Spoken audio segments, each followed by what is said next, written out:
Olá a todos que acompanham esse canal. Nós somos o projeto TV Travessia, começando um processo de vários diálogos. Será uma sequência de bate-papos aqui. Eu sou Vinícius Borba, jornalista, poeta, morador da periferia aqui do Distrito Federal, e vamos estar trocando uma ideia com várias figuras, trazendo um diálogo muito legal para a gente construir novas perspectivas de humanidade, uma nova consciência possível e esse mundo melhor possível que os movimentos desse país têm constituído ao longo dessa caminhada.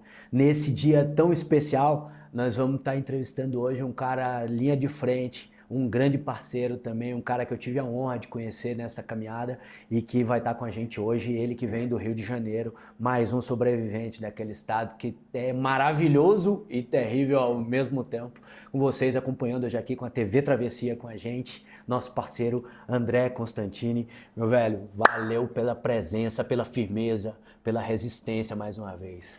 Eu que agradeço o convite de poder participar desse projeto maravilhoso, a TV Travessia, e eu espero que o nosso bate-papo, a nossa troca de ideias aqui seja proveitoso para aqueles que estarão nos assistindo. Sou morador de uma das nossas faixas de Gaza, de um dos nossos campos de extermínio, que é a favela da Babilônia, que fica situada em uma área nobre do município do Rio de Janeiro, no bairro do Leme. Olha só. E uma coisa que me chama a atenção, irmão, e aí já para a gente dar o abre nesse bate-papo, eu queria comentar para quem está conhecendo nossa audiência agora. TV Travessia surge pela provocação de um grande amigo, querido Ricardo, que nos traz essa provocação da criação da TV Travessia numa proposta de fazer, ele tem um projeto muito bonito chamado Travessia com Gramsci. E ultimamente o canal Normose andou fazendo um vídeo muito legal sobre essa parada. Acompanhem aí, pesquisem aí o vídeo sobre o que é o tal do Brasil paralelo. Eles andaram elegendo um grande inimigo número 1 para a direita brasileira, que é Antony Gramsci. E Antony Gramsci dizia, cara, uma coisa interessante, ele como um resistente, um cara que debateu a questão da hegemonia do capital sobre as sociedades, enfim, das aristocracias, dessas burguesias todas. Ele dizia que, bom, se todo jornal é um partido, por que todo partido não pode ser um jornal? E aí eu já provoco para você, para nós que somos progressistas, que somos pessoas de movimento social, de partidos de esquerda, enfim, qual é a importância da gente estar com uma TV com essa proposta, TV Travessia, trazendo esse diálogo de resistência, esse diálogo de existir para viver, né? Olha, eu acredito na superação do capitalismo, eu sou um militante socialista e revolucionário e, obviamente, para que você possa impulsionar a luta de massas em qualquer parte do mundo, a comunicação ela é uma ferramenta vital e crucial. Então é fundamental, nós que acreditamos na destruição desse sistema podre, perverso, maldito e explorador que é o capitalismo, e acreditamos numa revolução socialista por qualquer meio necessário, nós vamos disputar a eleição burguesa como um meio. A disputa por dentro das instituições burguesas como um meio, não como um fim. Nós acreditamos que para superarmos o capitalismo e materializarmos e consolidarmos uma revolução socialista no Brasil, nós precisaremos nos utilizar da violência e do uso da força, e é isso que nós estamos construindo nas bases, nas favelas e nas periferias. Não acreditamos que isso vai se dar pela via pacífica, a não ser aqueles que nos assistem, né, você que vai nos assistir posteriormente, acredite que um grande latifundiário vai distribuir as suas terras que ele concentra após a leitura do livro do Marx. A não ser que você ache que o empresariado brasileiro vai socializar os meios de produção após ler Marx. Obviamente que não. Nós vamos ter que tomar isso à força. Não temos a correlação de força necessária nesse momento, mas nós, como revolucionários e socialistas, estamos construindo essa correlação de força na base. E acreditando na luta de massa, para impulsioná-la é fundamental a comunicação popular. Pois é, André, mas a gente sabe, de alguma forma, a gente teve esse processo de ditadura militar no Brasil e depois de redemocratização a partir de 88, e os nossos partidos de esquerda, eles, né, nesse processo de retomada da democracia, abdicaram das armas, e de alguma forma assumiram a luta por meio, como você mesmo citou, por meio da luta partidária, enfim, da luta pelas eleições. Conseguiu constituir inúmeros avanços por meio de processos eleitorais com as eleições de Lula e de vários parlamentares, vários companheiros que construíram muitas mudanças, e a gente sabe também que de alguma forma, ainda assim, a direita violenta tem continuado e tem alimentado, e esse último mandato do inelegível, eu prefiro nem citar o nome dessa maldição, porque é muito triste o que representou os 4 anos da extrema-direita na presidência da República entre 2019 e 2023, mas eles armaram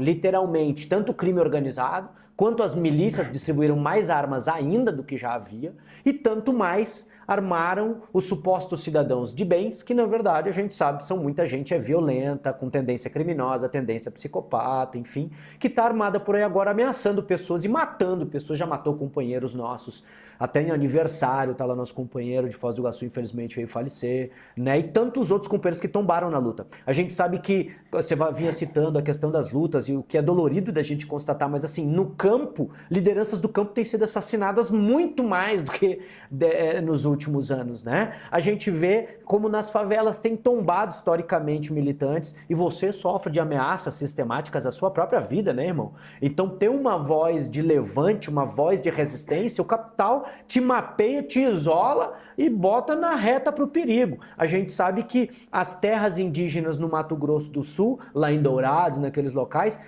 se não é por luta de retomada, os povos indígenas não têm suas terras de volta. Os camponeses que saem das favelas, voltam para a roça, voltam para a fazenda, precisam trabalhar, querem ter direito à terra, querem ter direito a trabalhar, não tem, são perseguidos, assassinados e reprimidos historicamente. MST, um monte de gente assassinada, Margarida Alves, que dá origem à Marcha das Margaridas, é uma companheira assassinada, né? Historicamente a gente tem sido assassinado como classe trabalhadora, isolado, reprimido violentamente. Por óbvio, eu não assumo para ninguém meu desejo de ter que matar ninguém não, sabe? Assim, eu também tenho uma missão para com a minha espiritualidade e tenho um sincero desejo de não ter que pegar em arma nenhuma. E por isso milito pela via democrática. Talvez seja uma ilusão muito grande minha. Obviamente eu estou sempre preparado para escapulir de uma história, porque quem realiza a resistência real e participa de situações conflagradas sabe como isso é caro, né? Na minha comunidade, eu hoje participo como gestor no Fórum de Organizações Sociais da minha comunidade, lá em São Sebastião, e uma das nossas entidades está sob ataque porque está tendo grilado o terreno da ONG, o terreno da entidade que recebe lá 180 imigrantes. Então a gente está tendo terra grilada e está sendo ameaçado. Está vendo nossa terra ser vendida, um negócio que é de uma ONG, de um projeto social, que atende pessoas, ligado à Igreja Católica, assim, um negócio que é completamente sem pé nem cabeça. Então quando a gente olha para essas coisas, eu queria saber um pouquinho da tua trajetória também, porque querendo ou não, tu não chega aqui, né, do nada, e é uma pessoa que vive no Rio de Janeiro, tem toda essa caminhada, mas começou na favela, eu também comecei na quebrada e queria te ouvir um pouquinho de onde vem André Luiz Abreu de Souza. Esse é meu nome de batismo, né? André Luiz Abreu de Souza. Eu nasci no Instituto Figueira Fernandes, fica ali no bairro do Flamengo. Moro na favela da Babilônia desde que eu nasci, são já 48 anos vivendo em uma das nossas faixas de Gaza, em um dos nossos campos de extermínio, que é a favela da Babilônia. Tive uma infância tranquila, meu pai trabalhava na rede hoteleira, ganhava razoavelmente bem, né? Nós tínhamos uma vida bem tranquila, mas meu pai ele foi assassinado em 1992, ele acabou iniciando a sua vida aí no mundo das drogas, né? Cheirando cocaína, fazendo uso de cocaína, e isso levou a integrar a facção que era hegemônica no estado do Rio de Janeiro, na década de 90 ainda, né, que era o Comando Vermelho. Ele trabalhava no Sheraton, que era um hotel que existe ali próximo à favela do Vidigal, na Avenida Niemeyer, e ele começou a transportar drogas e armas do Vidigal para as favelas da Babilônia e do Chapéu Mangueira. Em 1992, ele foi acusado por varejistas de drogas, eu não vou me utilizar aqui da terminologia traficante, que os traficantes são aqueles que fazem as drogas de grande porte chegarem a esses territórios de favelas. O que existe ali são os varejistas de drogas. Então, armaram ali uma cilada para o meu pai, alegando para o chefe do tráfico de drogas da favela do Vidigal que meu pai queria dar um golpe. E assassinaram meu pai com 4 tiros na cabeça em 1992. Obviamente que aquilo despertou uma sede de vingança da minha parte. Eu sabia e conhecia, né, os algozes do meu pai. E aí eu fui procurar, né, o chefe da favela do Chapéu Mangueira e da Babilônia. As 2 favelas eram controladas pelo Comando Vermelho, é importante enfatizar isso. O Comando Vermelho, na década de 70, 80 até a década de 90, era hegemônico, como o PCC é hegemônico no estado de São Paulo. Isso muda quando o UE mata o Orlando Jogador, que era chefe do Complexo do Alemão, e constitui a facção Amigo dos Amigos, né? Então começa essa disputa territorial e econômica sangrenta que perpetua-se no estado do Rio de Janeiro, fazendo com que hoje no Rio de Janeiro nós vivenciemos aí um processo de mexicanização. É isso que acontece no estado do Rio de Janeiro. O que é essa expressão? Desculpa, o que é essa expressão? Mexicanização é um termo que nós nos utilizamos dele para fazer uma alusão àquilo que acontece no México, onde os cartéis no México que controlam a maioria dos territórios do Estado mexicano. Não é diferente no estado do Rio de Janeiro, né? Isso está se espalhando para todo o país. Lá nós temos 5 facções, né? Amigo dos Amigos, Terceiro Comando Puro, Comando Vermelho, as milícias e a maior facção de todas, que é a instituição maldita, macabra e perversa, que é a instituição Polícia Militar, que é a Ku Klux Klan do Estado burguês, que é a SS do Estado burguês, que é uma máquina de matar pretos no Brasil. E não existe possibilidade nenhuma das facções subsistirem sem a participação efetiva da instituição Polícia Militar. O mesmo camburão, que tem um pouco de navio negreiro, que carrega o corpo preto sem vida de dentro da favela, é o mesmo que traz as armas e as drogas para as favelas. Esse é um tipo de denúncia que eu faço no Rio de Janeiro. Então, só voltando na história do meu pai, e aí eu procurei o chefe do tráfico e falei, eu quero vingar meu coroa, eu sei quem passou ele, passar é uma expressão que nós nos utilizamos, né, para uma pessoa que foi assassinada ali pelo tráfico de drogas, pelo varejo de drogas. E ele falou, André, só tem o seguinte, é a mesma facção, tu pode até passar os caras, mas na pista. Mas para isso tu tem que ingressar na facção. Eu vou falar uma coisa para você, companheiro.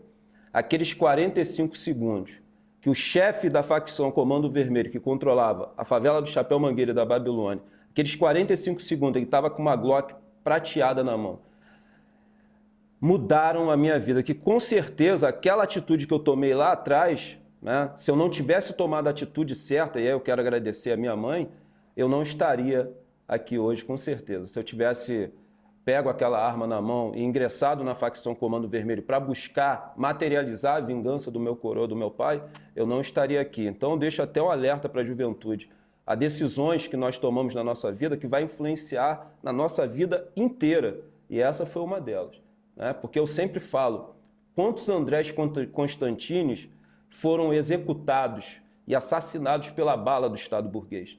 Essa tal bala perdida que sempre acha os mesmos corpos nos mesmos CEPs, né? Então, acho que a gente tem que discutir essa instituição que é a Polícia Militar. Nós reivindicamos o fim da Polícia Militar, porque dentro dessa instituição existem muitos resquícios da ditadura militar. Porque é importante pontuar que no período da ditadura militar aqui no Brasil, um golpe que foi idealizado pelo maldito imperialismo norte-americano, onde a ditadura militar sequestrou a democracia burguesa por 20 anos, os agentes da CIA ensinavam técnicas de tortura para o exército brasileiro que, posteriormente, passavam essas técnicas de tortura para as polícias. Pois bem, passamos por um processo de redemocratização, com muitas aspas, em 1988, e ali aconteceu um fato histórico que nós pagamos por ele até hoje, porque os algozes e torturadores da ditadura militar não foram punidos e hoje acarretou o quê? Acarretou isso que nós vivenciamos no Brasil, uma tutela militar.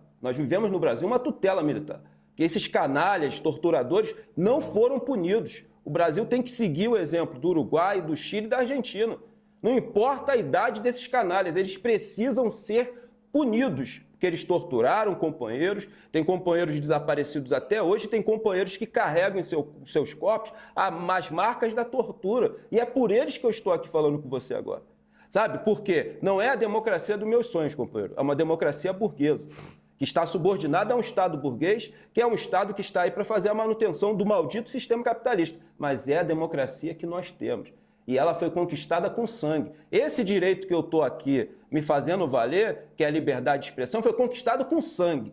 Então, estou aqui em memória do Marighella, de todos aqueles que tombaram para que hoje nós pudéssemos estar aqui participando dessa entrevista. Então, é um erro que o Brasil cometeu, um fato histórico que nós precisamos revisar. Né? Os algozes e torturadores da ditadura militar precisam serem punidos, porque vai ser o início para a destruição dessa tutela militar que nós vivemos no Brasil. Então, depois da morte do meu pai, minha mãe já era obreira da Igreja Universal, acabei ingressando na igreja, isso é bem comum. Mas você não foi para uma facção e foi para outra? Foi para outra facção. Porra, cara, gostei. Porra, eu vou usar essa aí. Porra, eu deixei de ir para uma facção criminosa e fui buscar outra facção criminosa que é tão perversa ou tão maléfica à sociedade como as facções, que são as igrejas. Eu confesso para você, e aí um ponto de vista muito pessoal, e como homem espiritualizado também, eu tenho de alguma forma, eu me considero um universalista. Não da Universal do Reino de Deus. Pô, que bom. Um universalista de amar todas as religiões e as pessoas em si, porque eu acho que foi isso que foi o exemplo de Cristo, na real. E a ele também sou um devoto. Me conecto muito mais pela Umbanda, na verdade, mas que também reconhece ele como personagem. Sim. De toda sorte, eu percebo de alguma essência que muitas igrejas têm sim um papel para o desenvolvimento da fé das pessoas e para o desenvolvimento de saúde mental, de uma série de conexões que as pessoas fazem e sim também rolam pelo cristianismo. Vá lá, tanto católico quanto evangélico, etc. Tem pessoas que se salvam por ali, a gente que às vezes só encontra, seja pelo mecanismo do medo ou da culpa, que muitas vezes, infelizmente, a média geral do cristianismo promove. É a base. É a base da reflexão filosófica e a base dessa conexão. Mas também há ali uma reflexão de amor e até de contenção do excesso dos desejos para que haja uma superação. Então, de alguma sorte, eu sei que há um papel dessas igrejas na vida das pessoas. E tem gente que sim, se ajudou, pode não ter se salvo de verdade, pode ter virado um monstrengo ainda pior às vezes, porque depois quando isso vira um fundamentalismo, e aí eu quero entrar, né, entra um lugar também de ódio, né, de manipulação. Teve uma religião, quando eu tinha uns 17 anos, eu me converti ao budismo. Aí chegou um ponto que eu enchi o saco, que eu falei, cara, quando eles me disseram, teve uma pessoa que, talvez confundida, enfim, mas que se confundiu, disse, não, é só por aqui que existe a iluminação. Eu disse, não. Aí não entenderam nem o que Buda de fato escreveu, e há quem diga que é passagem dele, que ele afirma que não. Mas assim, eu queria chegar só nesse lugar para dizer assim, porra, a religião tem a sua importância na vida de muitas pessoas, e eu concordo que há companheiros muito importantes e que vêm por ali também, mas foi denso para você e a Universal foi um complexo processo hoje em dia. Né? Eu acho que tem um grande erro que acontece no Brasil, na percepção das pessoas que frequentam as religiões, seja a religião que for, é que essas pessoas, elas fazem um link muito deturpado. Elas imaginam que para você ter fé, você tem que estar automaticamente ligado a uma religião. E ao contrário, a religião precisa da sua fé. Você não precisa da religião. E quando eu critico o avanço das igrejas evangélicas neopentecostais fundamentalistas nos territórios de favela, é porque todo esse papel social que ela faz, e é aqui que eu quero botar o dedo na ferida, é pela ausência do estado de bem-estar social. Se o estado de bem-estar social atuasse nas favelas e periferias, você não tinha essa proliferação de igrejas evangélicas neopentecostais, de ONGs, o crescimento do tráfico de drogas, você não teria as drogas aos montes ali dentro. Então, a minha crítica é justamente essa. Né? Eu não estou criticando, a pessoa tem a fé e a religião que ela quiser. Agora, é sempre importante pontuar que do céu só cai chuva. As melhorias para nossas quebradas, para as favelas e periferias, vai partir da nossa organização, da luta coletiva. Então você, meu irmão, que tem sua fé, seja na religião que for, use a sua fé para te dar força, para você participar dessa organização e dessa luta coletiva para mudar a sua quebrada, para mudar a periferia e a favela onde você mora. Porque do céu só cai chuva. Porque o que acontece? Né? As políticas que os governos Dilma e Lula implementaram no campo social, elas foram sequestradas pelo discurso religioso. É muito comum uma pessoa que foi beneficiada pelo Minha Casa e Minha Vida dizer que foi Deus que abriu aquela porta. É muito comum aquela senhorinha de pele escura dizer que o filho dela que ingressou na faculdade por uma política pública de um governo progressista de esquerda, do Partido dos Trabalhadores, nos governos Lula e Dilma, que é a política de cotas, que é uma reivindicação antiga do movimento negro, que só pôde ser materializada e efetivada num governo progressista de esquerda, ela vai dizer que Deus que abriu aquela porta. Sabe? Então, eu acho que o PT ele tem que conscientizar e politizar as políticas públicas sociais que eles implementam, principalmente nas favelas e periferias, para que essas políticas não sejam sequestradas por esse discurso fajuto religioso. Então, a minha crítica ao crescimento das igrejas evangélicas neopentecostais fundamentalistas é porque também elas fazem parte de um projeto político de poder que a extrema-direita quer materializar no Brasil, que é uma teocracia miliciana fascista. Companheiro, milícia controla território. E as igrejas evangélicas neopentecostais controlam mentes e corações. E isso vai ter um reflexo nas urnas. Você vai lá no Rio de Janeiro, a eleição do bispo-prefeito Marcelo Crivella, que era bispo para a cidade e prefeito para a Igreja Universal. Você vai ter a eleição do Witzel, você vai ter a eleição do Cláudio Castro no primeiro turno, numa disputa contra o Freixo. Então isso está ligado. Sabe? A milícia, quando ela controla um território, ela faz daquele território um curral eleitoral. Você não pode fazer um trabalho político ali dentro. Então, e as igrejas evangélicas neopentecostais disputam uma coisa que a esquerda brasileira institucional deixou de disputar há muito tempo, que são mentes e corações. Nós precisamos de uma luta que vá para além das urnas. Nossos sonhos não cabem ali, são maior do que as urnas da eleição burguesa. Então, o que eu peço à esquerda brasileira é isso, o retorno para as bases, trabalhando permanentemente, principalmente com o que vocês estão fazendo, com comunicação popular, até para combater as fake news. Foi isso que o chavismo fez na Venezuela. Ele investiu pesado em jornal impresso, TVs e rádios comunitárias. Então é fundamental que nós venhamos ter isso em mente para o futuro. Aí. Que, aliás, são, de alguma forma... vira um pouquinho mais para frente. De alguma forma, se a gente observar bem, é por meio das rádios, das TVs comunitárias e da internet que o extremismo de direita e que o extremismo religioso, fundamentalismo neopentecostal tem chegado e manipulado as pessoas, inclusive com mentiras esdrúxulas, né? A gente vê, conseguiram retomar a paralisia infantil, Sim. Conseguiram fazer as pessoas não se vacinarem de paralisia infantil, de poliomielite. Vacine-se, gente, pelo amor de Deus, vacine-se. Esse é um pedido em nome de Jesus, aleluia, irmãos. Vacinem-se, porque, sinceramente, seus filhos vão ficar deficientes depois. E isso é uma coisa, é um resultado prático, objetivo, de mentiras vendidas por gente maluca, e maluca não, perdão, porque o pobre das pessoas com doenças mentais, com deficiência mental, Sim. Mas pessoas muito cruéis e maniqueístas, manipuladoras, que tem um projeto aí. Inclusive um projeto reflexo do que ocorre nos Estados Unidos, né? Que, isso foi importado dos Estados Unidos. O que aconteceu na eleição do Trump foi importado para fortalecer a proliferação do bolsonarismo. Acho que é importante a gente pontuar que o bolsonarismo ele tipifica o fascismo no Brasil.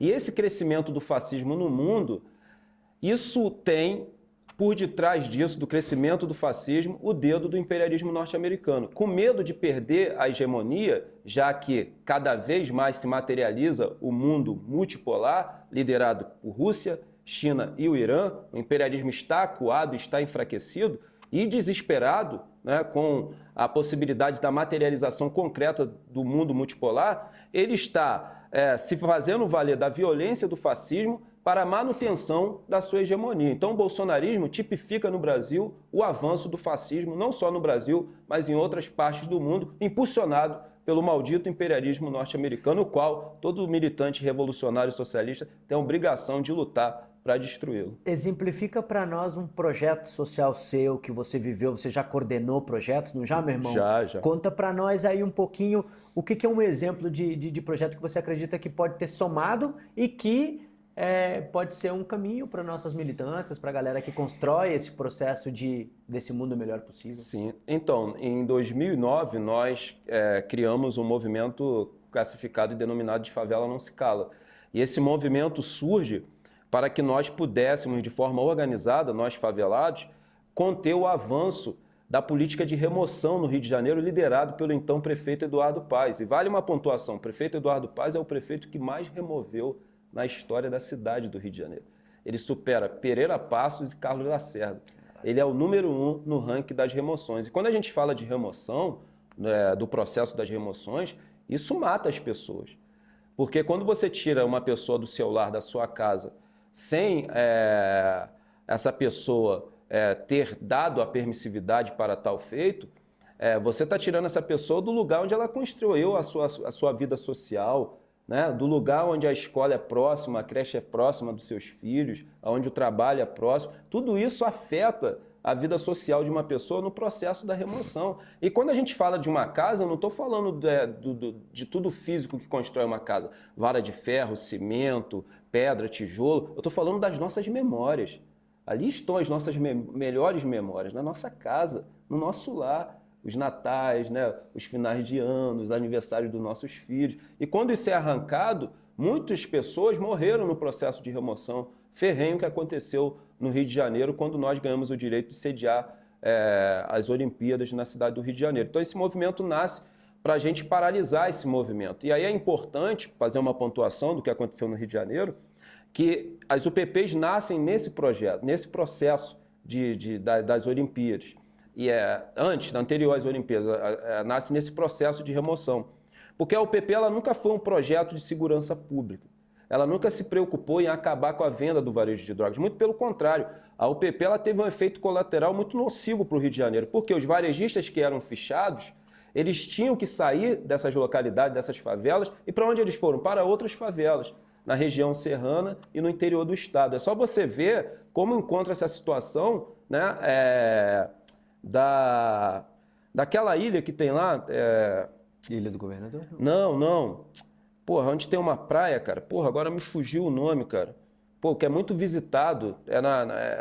No interior ali do estado do Rio de Janeiro. Eu vou lembrar, né? Eles foram tudo para lá. E tá tendo uma disputa ferrenha entre o TCP e o Comando Vermelho ali.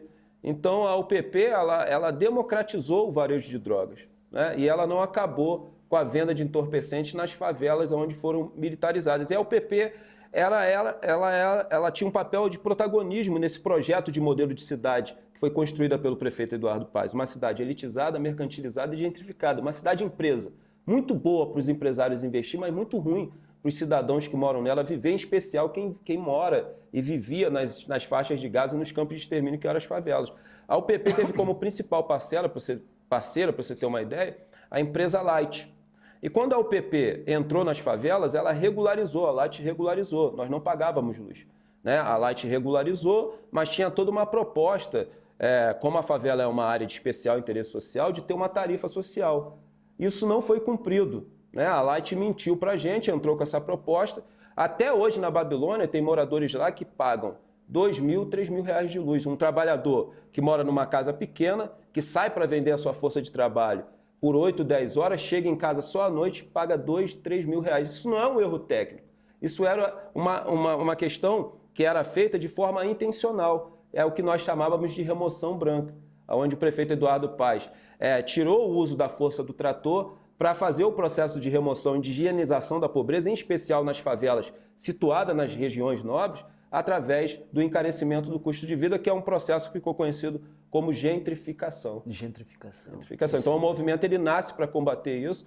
O movimento durou aí até a Copa do Mundo, 2014, e recentemente eu fundei um outro movimento, que é o Movimento Nacional das Favelas e Periferias. Já visitei cerca de 8 estados, por conta própria, abrindo vaquinhas, companheiros ajudando, para fazer essa interlocução e trocar as experiências. Por isso que eu quero lá visitar a tua quebrada, a tua favela, porque eu acho que é muito importante a gente trocar essas experiências, né? respeitando a particularidade de cada território tem sua particularidade, mas os sofrimentos são os mesmos, né? A falta de água, a falta de luz, a precarização, a falta de saneamento básico.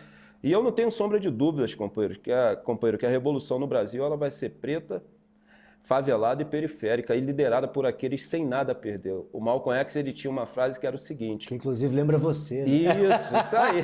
Eu tinha uma frase que era o seguinte: não existe criação em uma sociedade mais perigosa no mundo do que um homem sem nada a perder. É com esses que não tem nada a perder, que foram sequestrados pelas facções, pelo mundo das drogas, é lá. Sabe, a gente tem que ir aonde a esquerda não está indo, as igrejas estão. As igrejas estão fazendo um trabalho dentro do sistema carcerário, nas Cracolândias, e nós temos que nos aproximar dessa juventude preta, favelada, periférica, sem nenhum projeto futurístico, sem nenhuma visão futurística, sem nenhuma previsão de futuro, né, que é facilmente sequestrado aí pelas facções. Então, eu acredito que a revolução está nas nossas mãos e é isso que eu acredito. O socialismo não é uma utopia e não existe saída dentro do capitalismo, não existe saída no capitalismo. A vacina para salvar o mundo dessa chaga, desse câncer que é o capitalismo, é o socialismo. Então, eu estou lutando pela construção do socialismo. Possa ser, companheiro, que eu não veja isso se materializar diante dos meus olhos,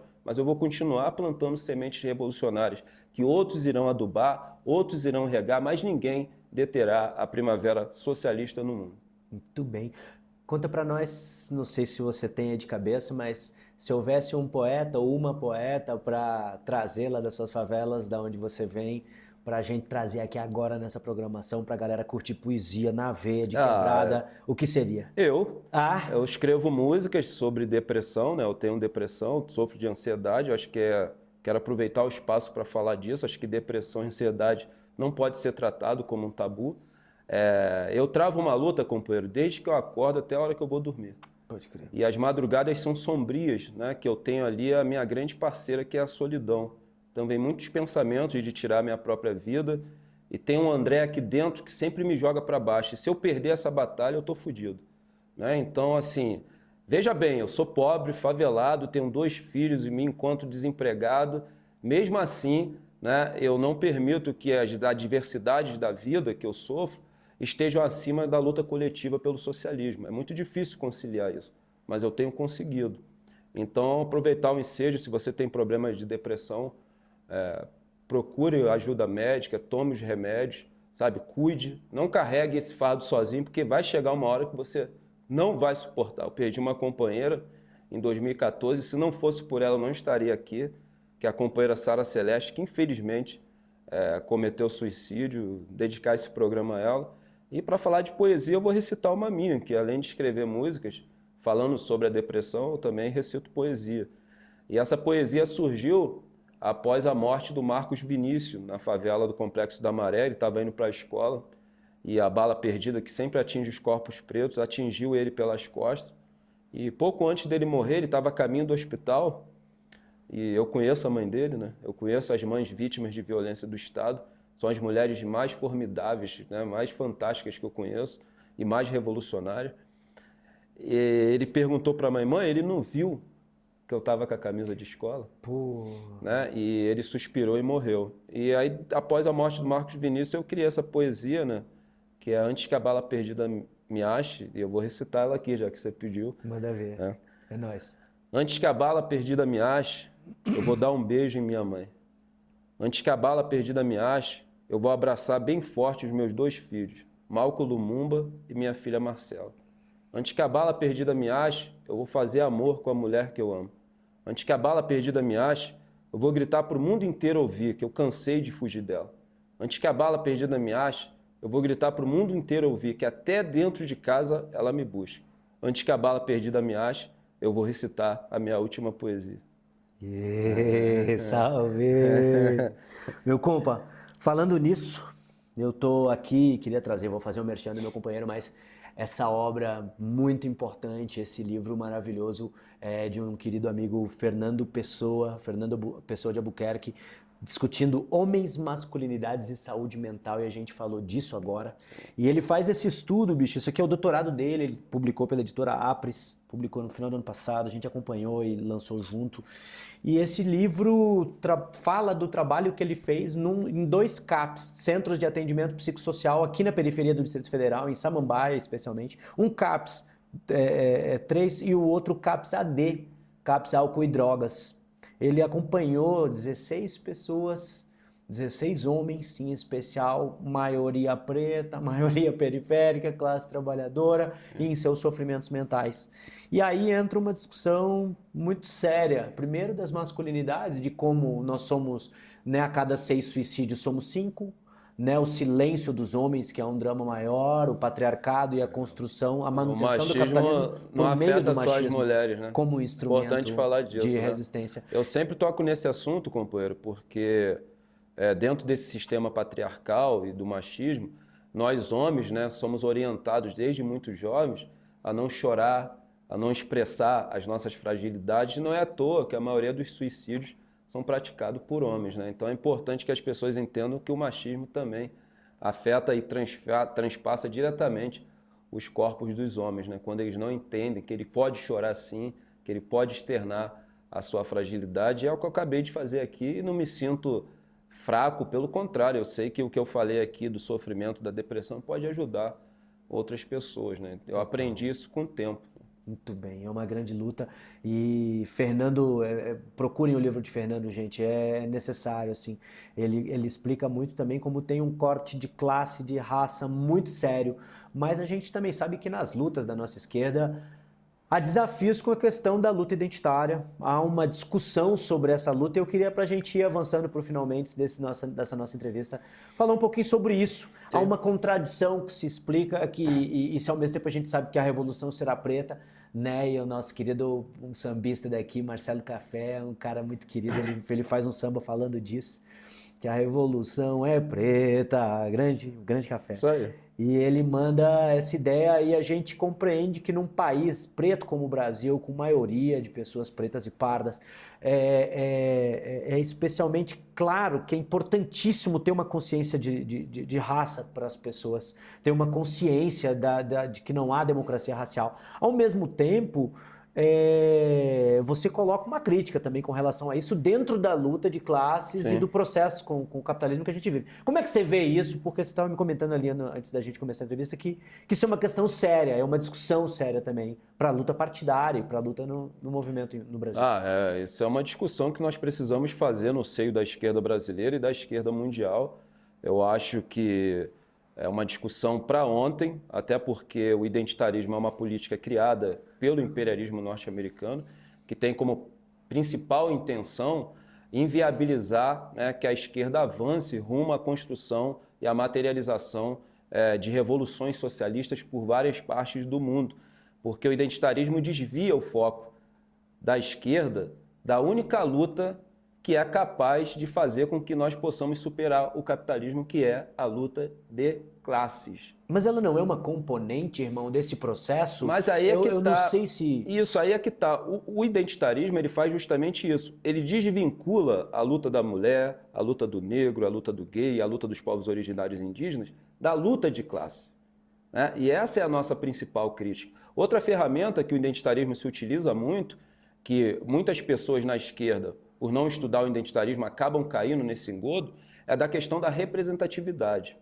Não adianta você ter mulheres, negros, gays e aqueles que pertencem aos povos originários indígenas ocupando espaços de decisão e de poder no capitalismo. Isso não vai transformar, né, a estrutura de pirâmide social que está consolidada aqui através do sistema econômico vigente, que é o capitalismo. A única forma de mudar a condição social dos negros, das mulheres, dos gays e dos povos originários indígenas é destruindo o sistema capitalista. Ou seja, a representatividade no capitalismo não transforma a nossa condição social. E esse é outro engodo que o capitalismo, que o imperialismo se utiliza através do identitarismo, que vem ganhando força dentro não só da esquerda nacional, como da esquerda internacional. E eu vou dizer uma coisa para vocês que estão nos assistindo. O identitarismo é um câncer. E se nós, revolucionários e socialistas, que existimos ainda dentro da esquerda, não lutarmos de forma organizada para destruir esse câncer, ele vai se tornar uma metástase e vai destruir toda a esquerda. E qual é a quimioterapia para curar esse câncer? É a luta de classes, é o marxismo, é o leninismo, são os grandes pensadores classistas. É assim que a gente vai destruir esse câncer que vem tomando conta da esquerda brasileira, não só da esquerda brasileira, mas da esquerda internacional. Então, eu acho que a discussão do identitarismo é uma discussão que nós precisamos fazer para ontem, companheiro. Sabe por quê? Só falando antes da gente encerrar sobre a saúde mental, a gente, quando for discutir saúde mental no Brasil, a gente também não pode discutir dentro de uma perspectiva, em uma análise, em uma visão da burguesia e da classe dominante, que acha que você vai sanar os problemas da saúde mental sentado num divã com um terapeuta. A gente sabe que parte do que o brasileiro sofre, e principalmente aquele que pertence à classe trabalhadora, de problemas de saúde mental, vem dessa relação já consolidada e materializada do capitalismo relacionado às questões do trabalho. Né? Porque o capitalismo, uma das ferramentas mais eficazes que ele se utiliza e que impossibilita que a gente consiga organizar as massas, é que na relação homem e trabalho no capitalismo, ele rouba algo que é vital para o homem e para o ser humano. Tempo. O trabalhador no Brasil não tem tempo para nada. O Mujica fala disso, com o tempo de vida que você paga. Ele vive para trabalhar, cara. Ele vive para trabalhar. O cara vende a força de trabalho dele 10 horas por dia, pega um transporte público fudido, precarizado de forma intencional, chega em casa 10 da noite, come, dorme e é um sistema robótico. E isso vai afetar a nossa saúde mental. Porque esse roubo que o sistema capitalista faz na relação homem-trabalho vai tirar o tempo do trabalhador para a saúde mental dele, para a higiene mental, para a família, para a vida social. Então isso não se cura no divã.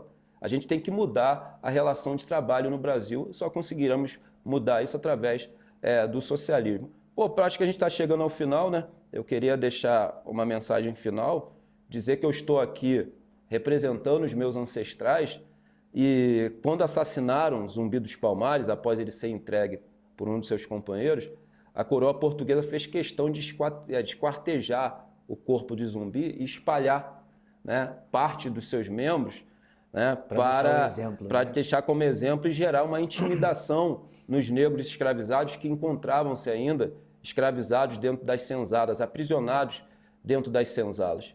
E hoje, companheiro, eu aqui represento Zumbi. Através da minha fala, é como se eu pegasse cada membro que foi esquartejado do corpo de Zumbi aqui hoje, através da minha fala, e fosse juntando, e fosse formando o corpo de Zumbi de volta aqui. Eu me recordo também que quando assassinaram o grande Patrice Lumumba, que fez uma revolução no Congo, e ele sofreu um golpe de Estado arquitetado pelo governo belga e pelo governo estadunidense, o maldito imperialismo norte-americano, ele foi torturado por 3 meses. Nossa. Foi torturado por 3 meses. E depois ele teve o corpo esquartejado e jogaram ácido. Para sumir com os vestígios. E sobrou só 3 dentes, que foi depois deportado para servir de exemplo. Ficou dentro de uma moldura. Foram devolvidos recentemente. Para o governo belga. E aí eu quero parafrasear o grande Che Guevara, que o imperialismo ele vai fazer de tudo para destruir a imagem de um revolucionário. E eles jogaram ácido para sumir com o legado e com a história do Patrice Lumumba. Mas Patrice Lumumba está vivo hoje, companheiro, no continente africano, nas revoluções populares que estão surgindo em vários países, em especial no Níger. Então é meus ancestrais que eu represento aqueles que empunharam armas nas suas mãos para derrubar a ditadura militar, e é por eles que eu estou aqui e por eles que eu permanecerei lutando até o último suspiro da minha vida para a consolidação do socialismo. Não existe saída no capitalismo, é socialismo ou aprofundamento da barbárie. Muito bem. Seguimos aqui. Eu sou Vinícius Borba, estive aqui com vocês pela TV Travessia, num momento muito especial, começando essa sequência de diálogos com os diversos pontos de vista da esquerda brasileira e da resistência democrática que segue constituída a partir daqui. Há quem tenha suas teses, suas linhas, cada um é responsável pelo que diz nesse programa, mas tive a honra hoje de conversar com André Constantini, esse grande companheiro, uma pessoa de resistência, de firmeza e que um homem negro que sustenta a sua ancestralidade, está aqui também hoje com esse símbolo representando, assim como eu, nossa solidariedade ao povo palestino e a resistência segue lá. Salam alaikum. Que a gente siga acreditando que a libertação dos povos é indispensável por amor e amor à dignidade da vida, por amor e respeito aos direitos humanos e para que a gente continue tendo mais do que nunca um mundo multipolar, a gente possa desenvolver e fortalecer ainda mais a possibilidade de um mundo melhor possível. É isso que acreditamos na TV Travessia. Segue daí você também, compartilha esse vídeo, compartilha a entrevista, os trechos que você encontrar e fortalece essa rede de diálogo, porque a classe trabalhadora precisa estar organizada mais do que nunca para resistir ao ódio, a inteligências artificiais ou a manipulações diversas que esses caras sempre tentaram, sempre tentarão e nós vamos continuar de pé. É tudo nosso. Segue com a gente, TV Travessia.